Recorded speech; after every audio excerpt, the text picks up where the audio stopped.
صحابہ اکرام کا ایسا فعل، ایسا کون سا کام تھا، ایسے کون سے عمل تھے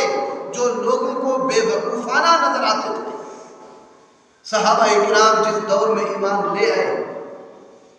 تو انہوں نے ایمان لانے کے بعد اپنا سب کچھ لٹا دیا، اپنی جانیں دے دی، اپنا مال لٹا دے دیا، اعزہ و اقارب، رشتہ دار، جائیداد، حالانکہ معاشی طور پر اگر انہیں کمزور ہونا پڑا انہوں نے تب بھی برداشت کیا، حتیٰ کہ شیب ابی طالب نے اگر 3 سال تک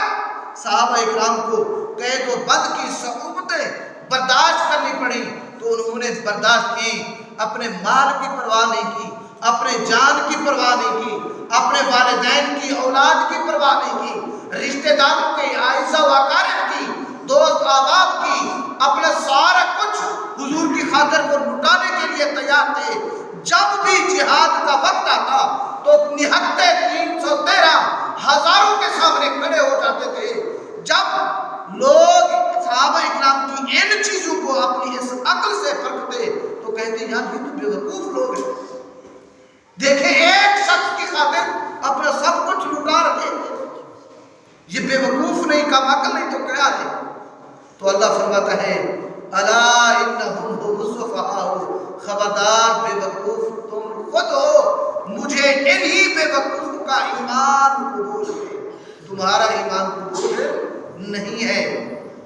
حاضرین محترم، حتیٰ کہ صحابہ اکرام کے اندر جب ان لوگوں نے دیکھا کہ یہ صحابہ اکرام اپنے رشتہ داروں کو، اپنی جائیداد کو، اپنا پیچھے سب کچھ چھوڑ کر ایک شخص کی خاطر